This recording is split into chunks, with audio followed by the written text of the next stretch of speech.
Mulika, he is the chairperson, Kenya Secondary School Heads Association, is joining us live from Mombasa. Muli, thank you so much for making time for us. Now, you are proposing a mandatory drug testing for students. How will this be done and at whose cost? Thank you very much, Trevor. When we are talking of mandatory drug testing, we are simply borrowing a leaf from the drug testing that goes on across. If you look at athletes, players, they are tested for drugs or performance-enhancing drugs, and when they are found culpable, maybe they are sanctioned. For school purposes here, we are not saying that testing would definitely lead to a student being punished or expelled or sanctioned for it, but it will provide information to two people or three different entities. One, to the school. The school would be able to know whether its students are involved in drugs, and if so, what containment measures, what kind of programs would they put in place in order to dissuade the students from the use of drugs, in order to give them the right advice, the right direction. But how will it be done? Two, it would also inform... that is why the conference is talking about thinking together our future in education. Definitely, there would be need for laws to be enacted in this that would give proper direction. As we suggest that, we are not saying we have the absolute way that this could be done, but thinking together, we should be able to come up with the correct legal way of doing the testing, so that we all get informed, we all get proper results to enable containment measures be taken by the school, by the parent, and also by the nation. But can parents then come with a report from a medical facility having pre-done the testing before they admit their students in school? Will that be valuable, and how will you know which ones are fake and which ones are not? Yeah, see, that is why I'm saying it is important that we think together, because definitely for it to be very, very credible, it would need at least two parties present, the school and the parents. Because if the school did it alone in the absence of the parent would definitely raise a concern. And if the parent did it in the absence of the school would say that is not credible. If we are all trusted and we do it in specified government institutions which can give us credible results, then all the groups should be able to accept the results that is given.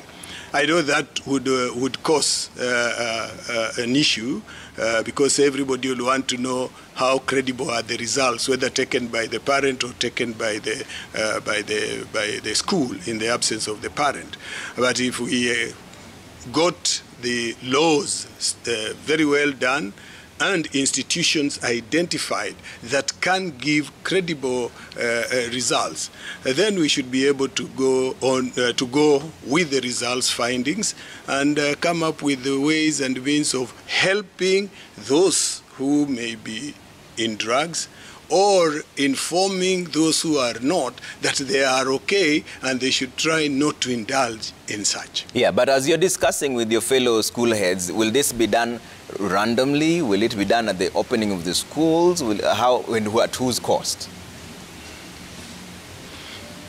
Well, the cost, we have not discussed about the cost. That is something that, remember, this is a proposal that the heads are giving, and definitely it will inform further discussion. If it is a proposal that can be taken up, then the issue of who bears the cost will definitely come in. Will it be as part of the normal runnings of the school, or will the parent foot it? The discussion on costs or who will bear the cost, I would say this has not come up.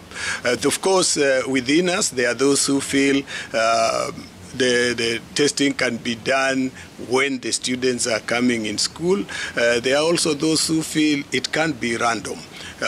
So again, this is still, remember, it's a proposal and discussions. We've just triggered a discussion that all other stakeholders can contribute to it. Okay, so this is still at the beginning stage, but what kind of penalties are you also proposing for learners? Because you mentioned that they are not held responsible for the destruction of property within the school premises. What are you proposing as school heads? What we are saying as school heads, if the learners are found culpable, they are found guilty, they need to be sanctioned. They need to be asked to pay, so that we are not holding all learners in a school responsible for a destruction that may have been hatched by only a few people and executed it. If we can come up with good, credible evidence, and it's always very difficult to get this evidence, because even if you got confessions from a student, you know, the law will always say the confessions, was it taken in the presence of the parent? Was it taken in the presence of a lawyer? So you see, again, that creates a little bit of a challenge. Yeah. So we need just to come up with the best way in which, how do we collect this evidence? How do we protect the evidence that can be used to hold a student culpable? And if they are found culpable, it is our belief and wish that it's only those who have been in this that should be held responsible and charged for it. So you're proposing singular responsibility, whereby if a student is found to be culpable for destruction of property, they pay on their own and not the entire school? In my view, we shouldn't punish everybody, because some of the children are very innocent. They don't know what has been going on. Maybe this is just a plan that has been hatched by a few people, the very few, the junior, because if it is something hatched by the entire school, it will definitely leak out, and from the feelers of the school, teachers and administrators, you would easily sniff out if this is being hatched by a larger group of people. But if it is being hatched by a small group, even their own colleagues would not know about it. But when it happens and we end up now, you know, charging everybody because we are unable to pin the few who are involved, you see, we end up punishing very innocent children. So we must think together on how best should this thing happen.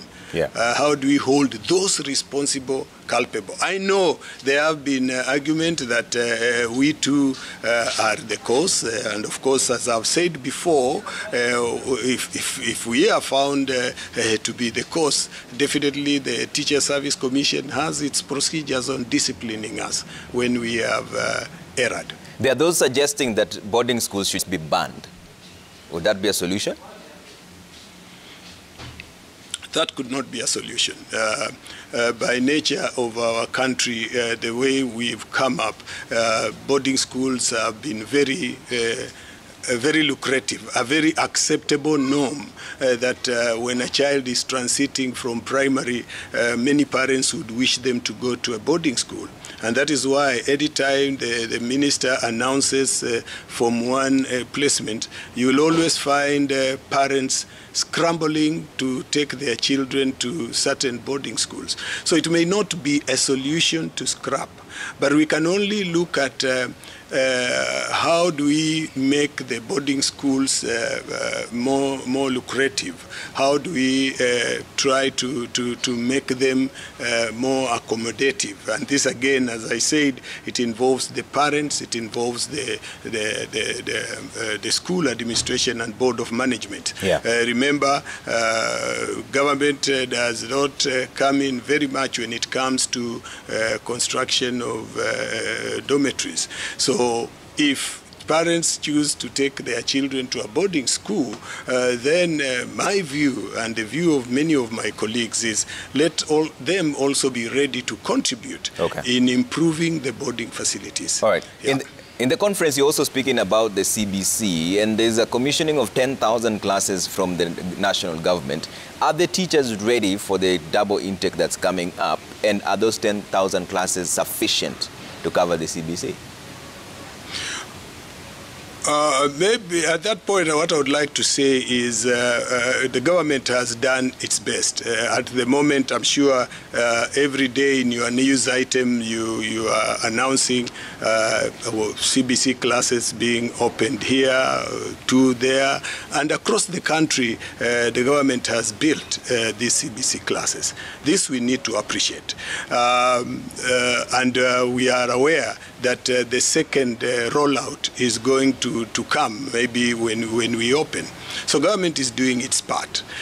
Teacher Service Commission, as we speak, has already asked schools to submit a number of teachers, I think 6 teachers per school, to now go in for the retooling, preparation for retooling of CBC as we enter in the junior secondary. That is being done. Maybe what you are saying, maybe a percentage, if a percentage of a teacher per school would be taken, then maybe those schools with very many teachers would get more. Those with few teachers would also have few.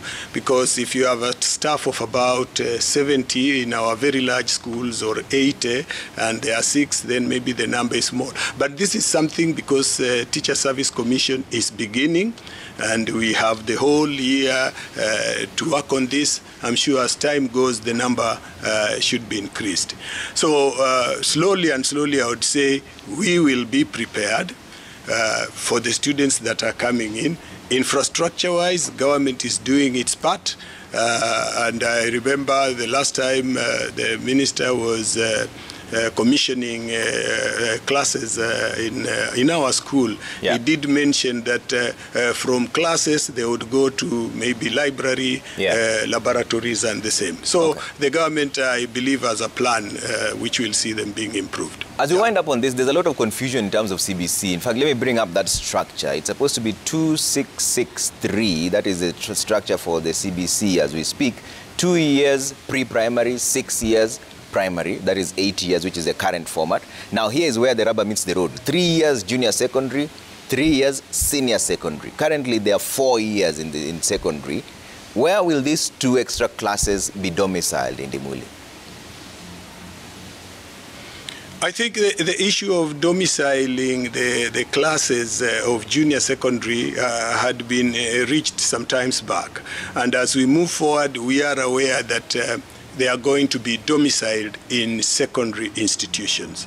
I know even the government is thinking of using some primary schools, but that will come out clearly which primary schools. But as it stands, the junior secondary is being domiciled in secondary institutions. That's why even the new CBC classes are also being constructed in secondary schools. So is that junior area where the students will be prepared for senior secondary. And in senior secondary, we have the various pathways which the students would take.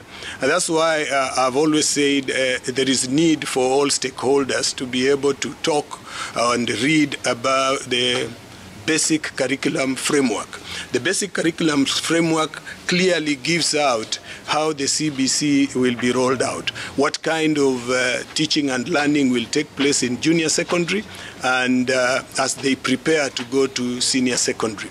So the junior secondary will definitely be playing a very crucial role in terms of preparation, making the students identify which pathway they would be able to take in senior secondary. Yeah. Right. Thank you so much for making time for us. Ndimuli Kahi, I know you're still holding your conference in Mombasa. We'll come back to you and find out the final nitty-gritties and the recommendations that the Kenya secondary school heads make in that conference. Right, let's take a quick break now on the Monday Report. When we come back, still have a lot more lined up for you, including some sporting action as well.